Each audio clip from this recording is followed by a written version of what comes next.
मायके से लाई रसोई, चुपके से कोई आएगा, फिर मेरी नींद चुराएगा, फिर सारी रात जगाएगा। ये सोच के दिल घबराए मेरा, मैंने क्यों प्यार किया, मैंने क्यों प्यार किया।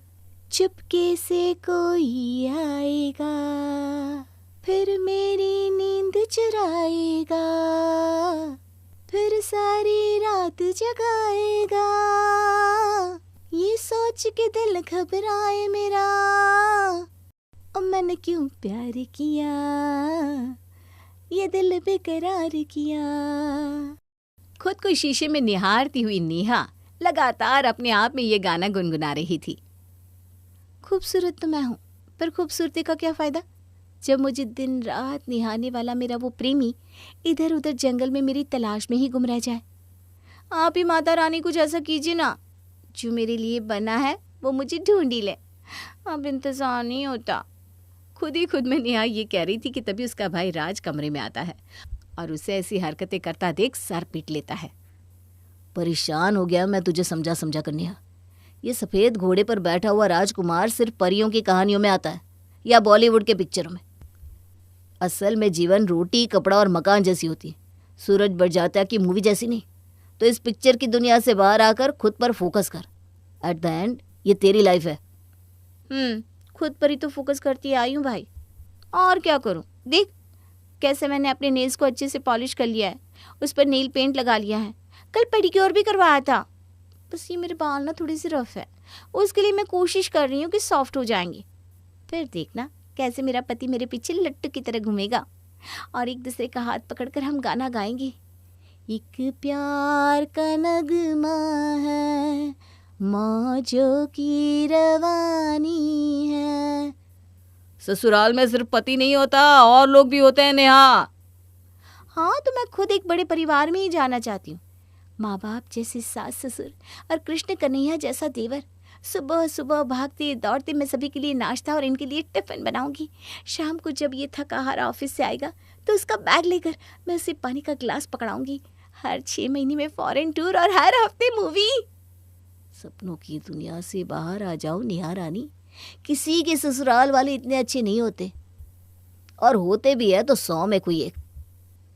और इस 100 में एक वाली किस्मत हमारी तो है नहीं। तुम नौकरी करना शुरू करो और अपने ऑफिस का ही कोई अच्छा लड़का ढूंढ लेना। अब दोनों वर्किंग रहोगे तो घर के सारे काम का प्रेशर तुम पर आएगा नहीं, और ससुराल में तुम्हारी इज्जत भी बनी रहेगी, क्योंकि जो औरत कमाती नहीं ना उसकी ज़रा भी इज्जत नहीं होती। क्या भाई, सब अगर तुम्हारे जैसे सोचने लगे ना तो घर कौन चलाएगा। गृहिणी का हुद्दा तो घर में सबसे बड़ा होता है। वही तो उठकर सभी के लिए खाना बनाती है, सभी के पेट और दिल का ख्याल रखती है, और ये खुशी ना पैसे नहीं दे सकते। मुझे तो ऐसा ही जीवन चाहिए। मुझे नहीं चाहिए पैसे, मुझे नहीं करनी नौकरी। मेरी हो गई पढ़ाई, मुझे तो करनी है बस शादी। दोनों भाई बहन ये बातें कर रहे थे तभी महेश कमरे में आता है। ये हुई ना मेरी लाडो वाली बात। तो बेकार में इसके दिमाग में ये नौकरी चाकरी की बातें भरना छोड़ दे। जैसी तेरी हरकत है इसके ससुराल को ख़त्म करके रखेगा तू। कोई ज़रूरत नहीं है नौकरी करने की। नेहा चलाएगी अपनी घर गृहस्थी, तेरी माँ भी तो चला रही है। जिसके हित में मैं लड़ रहा हूँ, अगर वही इस हित को नहीं समझ रही तो फिर क्या कर सकते हैं। पापा जैसी आपकी मर्जी, शुरू कर दीजिए लड़के देखना। सफ़ेद घोड़ी पर बैठकर आना चाहिए लड़का। और बिना देरी किए महेश और मनीषा अपनी बेटी नेहा के लिए लड़के देखना शुरू कर देते हैं। एक के बाद एक, एक के बाद एक। शहर के सारे अच्छे लड़के कहाँ छुप कर बैठ गए हैं जी।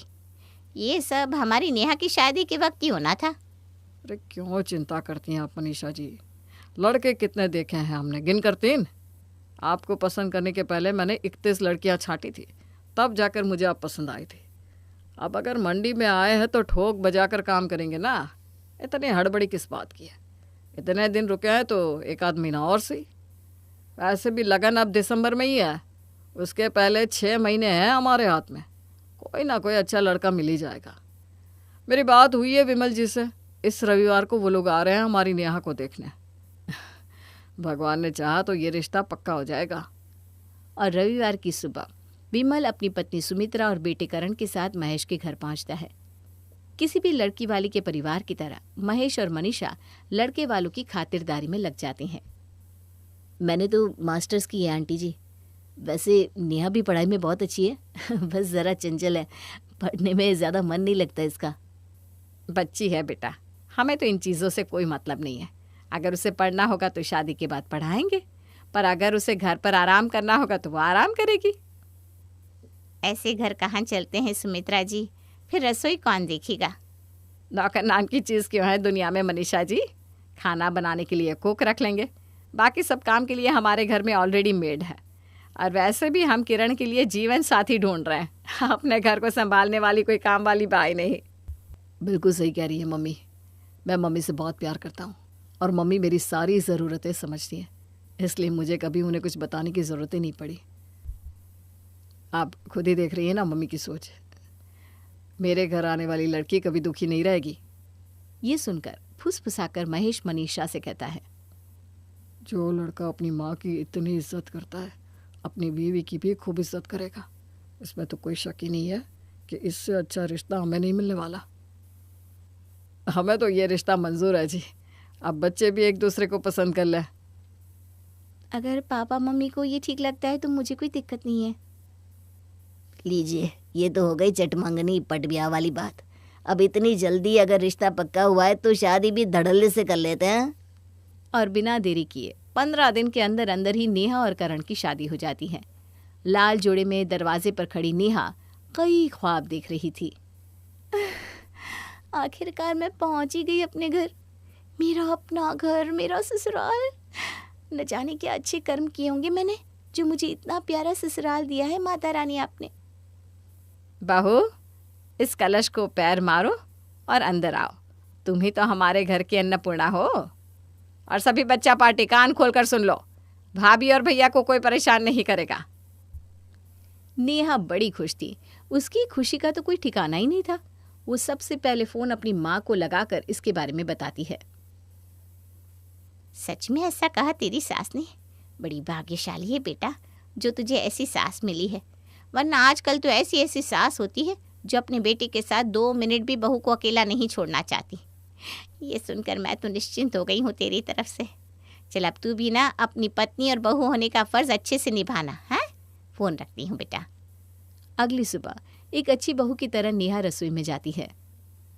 इतना कुछ बनाने को है, समझ में नहीं आ रहा क्या बनाऊँ। कुछ मीठा तो बनाना ही पड़ेगा। खीर बना लेती हूँ, साथ में पूरियाँ तल लूँगी और छोले। हाँ, ये सही रहेगा। पर पापा जी को तो पुलाव पसंद है, काजू का पुलाव भी साथ में बना लेती हूँ। और खुशी खुशी नेहा खाने की तैयारी में लग जाती है।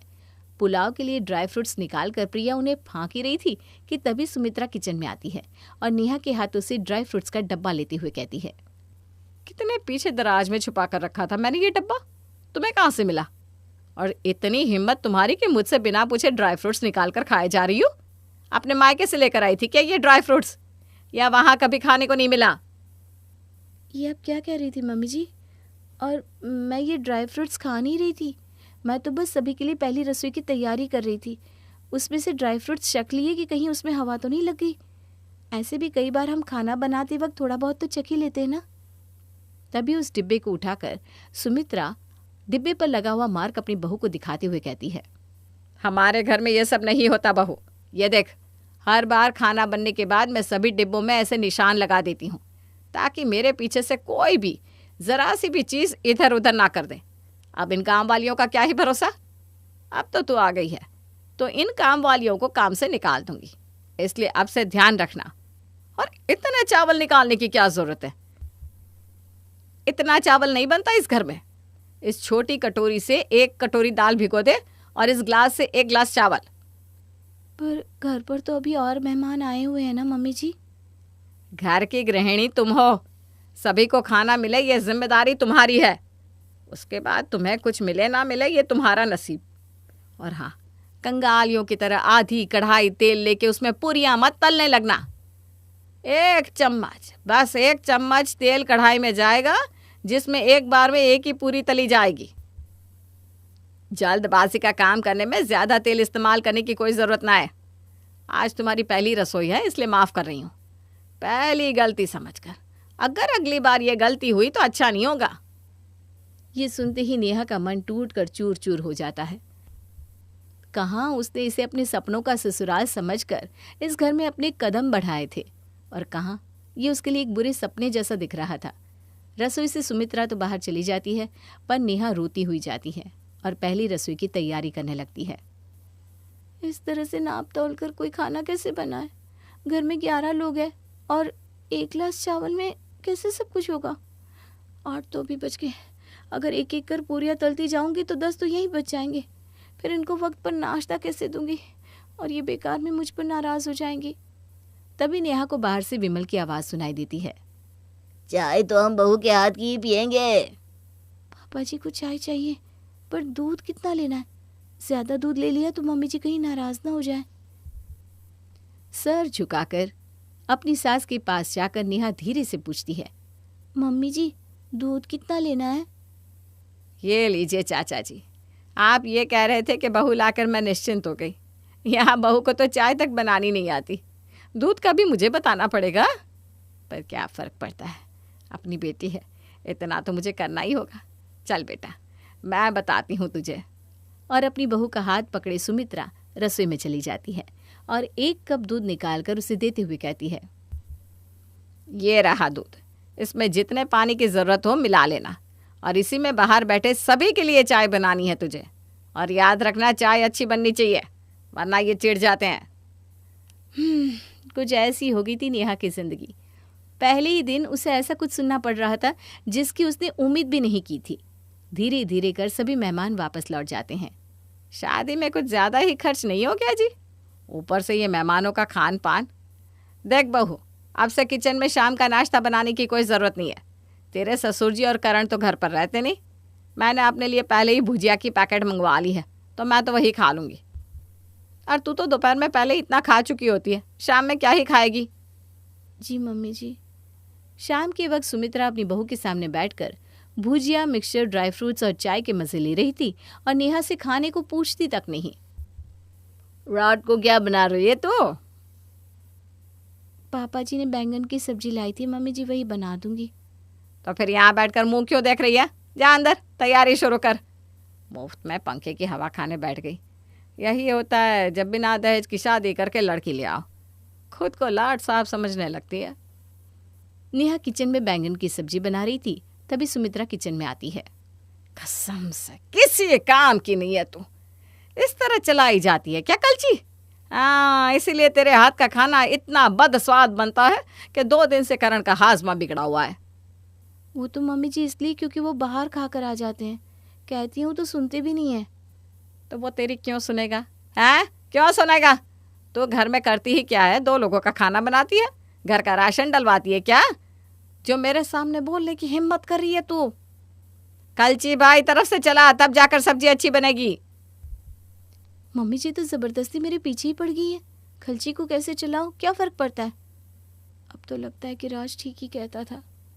सब्जी बनाने के बाद नेहा रोटी की तैयारी करने स्टोव ऑन कर उस पर तवा चढ़ाती है कि तभी फोन पर बात करती हुई सुमित्रा किचन में आकर कहती है, फिर तो कहेगी नाराज मत होना। अब क्या कहूँ रंजू, मेरी बहू को तवा चढ़ाना भी नहीं आता। ऐसे चढ़ाते हैं क्या तवा बहू? इसीलिए तेरी रोटी नहीं फूलती। इस तरफ चढ़ा तवा। अपना दिमाग कम लगाया कर बहू, ये रसोई मेरी है, तो अपने मायके से नहीं लाई थी। ये सह सहकर अब नेहा तंग आ जाती है और अपनी माँ को फोन लगाती है। ऐसे कंजूस सास मम्मी, क्या बताऊं, क्या सोचा था और क्या निकली। हर चीज नाप तौल कर देती है, अपना कंट्रोल छोड़ना ही नहीं चाहती और हर बात पर पैसे का धौंस दिखाती है। ससुराल तो यही होता है बेटा, ये सब तो सहना ही पड़ता है। पर तेरी सास ना बहुत अच्छी औरत है, मैं जानती हूँ उसे। जो कहती है तेरे अच्छे के लिए कहती है, थोड़ा सुन लिया कर बेटा। नेहा का दर्द कोई समझ नहीं रहा था और फिर नेहा राज को अपने ससुराल बुलाती है। मम्मी को लगता है कि मैं झूठ बोल रही हूँ। भाई तू एक बार यहाँ आ जा, फिर तुझे समझ में आएगा। अपनी बहन की प्रॉब्लम सुनते ही राज उसके ससुराल पहुंच जाता है, जहां वो देखता है कि पसीने में लथपथ नेहा विमल को शरबत दे रही है। ये तो पानी है बहू। बताइए सुमित्रा जी, क्या सिखा रही हैं आप इसे? आप फिर शरबत बनाना होगा। जानबूझकर कर रही है ना तू ये, ताकि ये शरबत तुझे मिल जाए? नहीं मम्मी जी, मैं ऐसा क्यों करूँगी? भिखारियों के घर से जो आई है तू, तुझसे उम्मीद भी और क्या की जा सकती है? कभी 1 रुपया भी कमाया है तूने? नहीं ना, इसीलिए तुझे पैसों की कदर नहीं है। अब फिर से एक और पैकेट रसना खोलना पड़ेगा। ला इसे, शरबत में चीनी मिलाकर मैं ही पी जाती हूँ। तभी नेहा की नज़र अपने भाई पर पड़ती है। अरे राज, तो बिल्कुल सही वक्त पर आया है। आ, खाने पर बैठ जा। वो तो मैं बस यहाँ से गुजर रहा था तो सोचा तुमसे मिलता जाऊँ। नेहा सभी को खाना परोसती है और खुद भी खाने बैठ जाती है। तभी अचानक मिर्च खाने के कारण उसके मुंह में तेज मिर्ची लग जाती है। मिर्ची, इतनी मिर्ची डालने की जरूरत क्या थी? भागती हुई नेहा किचन में जाती है और चीनी के डिब्बे से जैसे ही चीनी निकालकर खाने लगती है, वहां सुमित्रा पहुंचकर उसके हाथ को पकड़ लेती है। देख लिया करण, कहाँ जा रहा है राशन? ऐसे ही फांक फांक कर तेरी बीवी सारा राशन उड़ा देती है। चुप हो जाइए ना मम्मी जी, मेरा भाई आया हुआ है, वो क्या सोचेगा? इतना सोचता तो वो किसी बड़े अफसर से शादी करा देता तेरी, अच्छा खासा मोटा दहेज देकर। हैं? हमारे पल्ले बेकार में खर्च की दुकान क्यों बांध दी? बोलो राज, तुम तो बड़ी तारीफ करते थे अपनी बहन की, बड़ी होशियार है। ये तो किसी काम की नहीं निकली। अब हमारा जो लॉस हुआ है उसकी भरपाई कौन करेगा? आप उसे बीच में क्यों ला रहे हैं मम्मी जी? तुम्हारी हिम्मत कैसे हुई मेरी माँ से बहस करने की? क्या मैं नहीं समझता? रोज छुप छुप कर हमारी चुगली अपनी माँ से करती हो तुम। बस मैं अपनी माँ के कारण चुप था, पर अब नहीं। इस साले को भी तुमने यहाँ नहीं बुलाया है ना? मुझे डराने आया क्या मेरा साला? इस सब के बाद भी तुम्हें वो सफ़ेद घोड़े वाले राजकुमार का इंतज़ार है नेहा? सामान पैक करो, हम वापस जा रहे हैं यहाँ से। तुम्हें और सहने की ज़रूरत नहीं है। और राज नेहा का हाथ पकड़कर उसे वापस अपने घर ले आता है। इन सब के बाद नेहा समझ जाती है कि जो इंसान पैसे नहीं कमाता उसके लाइफ में कहीं भी वैल्यू नहीं होती, और अपने मायके आते ही नेहा काम करना शुरू कर देती है। काश तुम्हारी बात पहले ही समझ में आ गई होती। मेरे भाई, तो जो मेरे साथ हुआ वो कभी ना होता।